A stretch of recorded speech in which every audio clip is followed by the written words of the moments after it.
Let me ask you a question. Do you find the younger archaeologists, the students that are starting off, to at least have more of an open mind to your work, or they might engage with that work? Or is that institution in this camp that we can only exist and continue to get funded, which might be an issue as well if they completely don't engage with the work? It's complicated. I have come into contact with quite a number of younger archaeologists working on digs at various sites that I visited, and I've had some very freewheeling, open, off-the-record conversations with those individuals, and many of them have read my work, and many of them say that they're interested, that they're interested in the idea of a forgotten episode in the human story during the Ice Age. But they're not in a position to do anything with it, because the moment they start trying to do something with that, they're going to bump head on into the senior archaeologists upon whom their future depends. Will they get grants for their field work? Will they get promotions?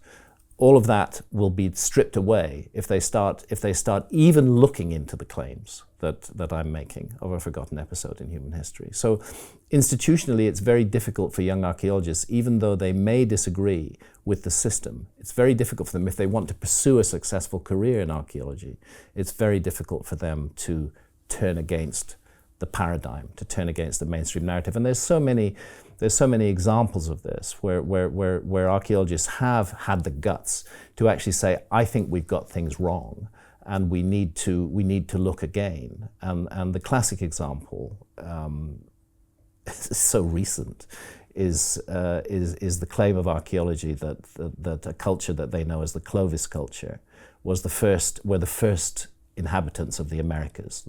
The so-called Clovis first theory, which dominated American archaeology for 50 years, claims that there were no human beings in the Americas before 13,400 years ago, and that this so-called Clovis culture, which is only called the Clovis culture, we don't know what they called themselves, but the first artifacts associated with this culture were found at a place called Blackwater Draw in New Mexico, and the town of Clovis is nearby there, and that's where the archaeologists used to go to get a drink. So they called it the Clovis culture. We don't know what that culture called itself. They made beautiful spear points and arrowheads from flint and other materials. So the artifactual evidence for their presence begins 13,400 years ago and ends dramatically 12,800 years ago, which is the beginning of the Younger Dryas cataclysm. And for decades, it was the absolutely rigid and fixed mainstream view of archaeology that there were no human beings in the Americas before Clovis, none before 13,400 years ago. Then Jacques Cinq-Mars up in the Yukon finds evidence, compelling evidence, that human beings have been in the Americas for at least 24,000 years.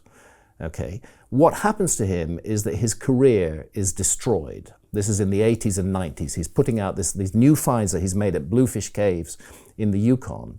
And what happens to him is that his colleagues in archaeology literally destroy his career. Nobody will speak to him. He's shunned in corridors if he passes colleagues. His research funding is stripped away. He's accused of all sorts of malfeasance, as though he's somehow making the whole thing up. Exactly the same kind of shit that's being poured at me. And then, as the years pass, a new excavation is done at Bluefish Caves, and lo and behold, it's suddenly recognized Jacques Cinq-Mars was right. Too late to save him from the humiliation and the destruction that he went through. So there's a lesson for every archaeologist in what happened to Jacques Cinq-Mars. If you go against the mainstream, you are going to pay a very heavy price for it.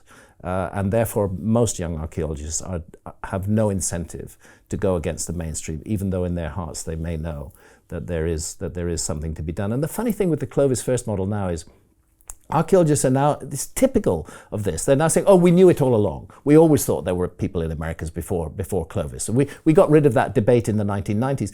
Rubbish. There are still stories being published today saying Clovis first model finally debunked. Stories published in 2022. You know, this is it's like a zombie that keeps on popping up again. It still has its advocates. And to claim that archaeology got rid of that in the 1990s is ridiculous. It remained a strong thesis in archaeology right through into 2010, even 2015.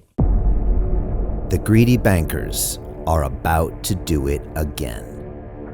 In 2008, they crashed our financial system and nearly bankrupted the entire global economy. Then they received trillions of dollars in government bailouts. And after, they demanded fat bonuses paid for by you, the taxpayer. It turns out the banks haven't just been screwing the American taxpayers, they're also screwing over their investors. Turns out the banking industry is the worst place you could put your money, despite enormous taxpayer bailouts. Now the bankers are back to take away your financial freedom. They lie and tell you that cryptocurrency isn't safe. They try to make it illegal for you to choose how to invest your hard-earned money. They lie and say cryptocurrency is used by money launderers and criminals. But look at the record. It's the banks themselves that launder hundreds of billions of dollars every year to the biggest criminal operations in the world. Leaked documents have revealed how some UK banks have helped criminals, money launderers and Russians under sanctions. American authorities discovered that the Sinaloa cartel moved $881 million through HSBC accounts as bank officials turned a blind eye to the illegality. The bankers lie and say cryptocurrency is not a real investment. Meanwhile, the smartest CEOs in the world are buying billions and billions of it. The truth is that banks lie about cryptocurrency because it makes them scared. The banks take $9 trillion per year of your hard-earned money, and they are worried that they will finally be exposed. They're scared because crypto means they can no longer control your money, which means they can no longer control you. They are scared because you might actually understand your money and intelligently decide what to do with it. Now is the time for us to come together, fight back, and take control. It's time to educate ourselves, our families, and our communities. Because financial education means financial freedom. We know that cryptocurrencies will help us build the new decentralized financial system of the future. A banking system that is of the people, by the people, and for the people. A banking system where access to finance is a fundamental human right. A banking system that is free and fair and welcomes all humans on this earth.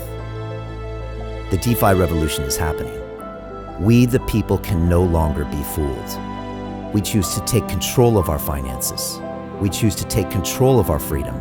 We choose to take control of our future. Join us, and let's take back our financial freedom forever.